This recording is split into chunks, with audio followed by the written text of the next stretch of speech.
तो आज उत्तर प्रदेश में एमएलसी चुनाव के लिए प्रचार थम जाएगा। बड़ी खबर की बात करें इस वक्त की तो यूपी में एमएलसी चुनाव होने हैं और आज प्रचार थम जाएगा। आज शाम 4 बजे एमएलसी चुनाव के लिए प्रचार थम जाएगा। 36 में से 27 सीटों पर 9 अप्रैल को वोटिंग होनी है। 12 अप्रैल को एमएलसी के नतीजे आ जाएंगे। 9 सीटों पर निर्विरोध चुने जा चुके हैं बीजेपी उम्मीदवार। वर्तमान में समाजवादी पार्टी के एमएलसी की संख्या विधान परिषद में 17 रह गई है, जबकि इस वक्त बीजेपी के विधान परिषद सदस्यों की संख्या 38 है। वहीं 9 सीटों पर बीजेपी के उम्मीदवार निर्विरोध निर्वाचित हो चुके हैं। अब इसकी घोषणा चुनाव के बाद होगी। ऐसे में बीजेपी की जो संख्या है वो बढ़कर 47 हो गई है, जबकि विधान परिषद में कुछ समय पहले तक समाजवादी पार्टी के 56 एमएलसी थे, पर अब उनकी संख्या घटकर महज 17 ही रह गई है।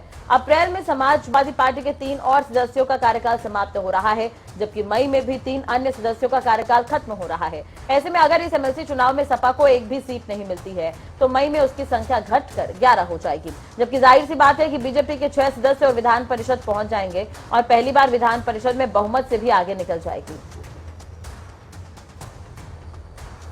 ज्यादा जानकारी और अपडेट के लिए बात करेंगे संवाददाता तौकीर किदवई हमारे साथ जुड़े हुए हैं। तौकीर, एक तरह से देखा जाए तो एमएलसी चुनाव होने हैं, जिसके लिए आज चुनाव प्रचार थम जाएगा। किस तरह का माहौल नजर आ रहा है?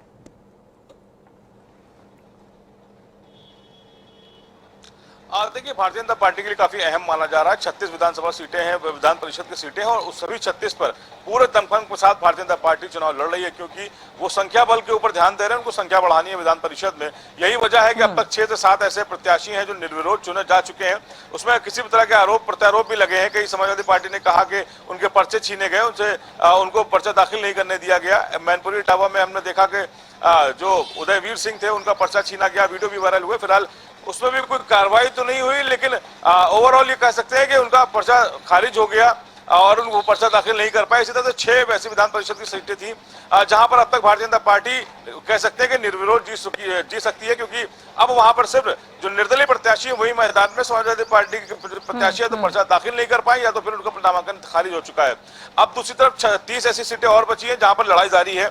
कल एक तस्वीर और देखने को मिली थी उन्नाव की, जहां पर समाजवादी पार्टी ने अपने कुछ नेताओं को पार्टी से बाहर कर दिया 6 साल के लिए। वजह यह थी कि वो भारतीय जनता पार्टी के जो नेता थे उनके संपर्क में थे।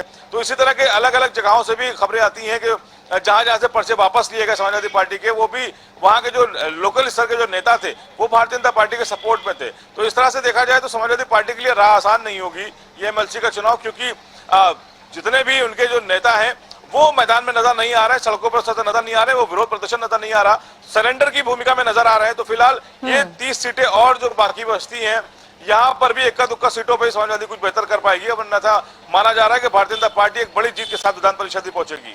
चलिए, लेकिन अगर दूसरी तरफ तौकीर हम देखें तो सपा तो अपने गठबंधन के साथ ही चुनाव लड़ रही है, तो क्या ऐसे में भी किस तरह के कोई चांसेस नजर नहीं आ रहे हैं?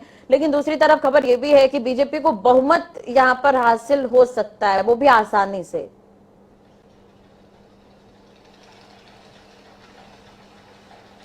जी बिल्कुल, संख्या बल की बात करेंगे तो समाजवादी पार्टी एक बड़ी संख्या में पहले विधान परिषद में थी। उसके बाद यही वजह थी कि वहां पर कई ऐसी चीजें थी जो आगे रुक जाती थी, कि ऐसे बिल होते थे जो विधान परिषद में आगे रुक जाते थे। हंगामा भी काफी देखने को मिलता था, क्योंकि समाजवादी पार्टी एक बड़ी संख्या में विधान परिषद के अंदर मौजूद थी। लेकिन अभी के हालात बदलते हुए दिख रहे हैं, क्योंकि अभी जिस तरह का चुनाव है इसमें एक बड़ी संख्या पहुंचेगी भारतीय जनता पार्टी के। इसके अलावा 2023 में कई ऐसे कार्यकाल है जो खत्म हो रहे हैं समाजवादी पार्टी के नेताओं के, वहां से भी माना जा रहा है कि अब वो आगे इस कार्यकाल को बढ़ा नहीं पाएंगे। तो फिलहाल 15 से 18 तक की संख्या बहुत अगर पहुंच पाएगी तो समाजवादी पार्टी की पहुंच पाएगी। तो इस कार्यकाल में खासकर जो विधान परिषद जो विधानसभा का कार्यकाल चलेगा 2022 की सरकार बनी है, इसमें 22 नंबर तक ही समाजवादी पार्टी नजर आ सकती है विधान परिषद में।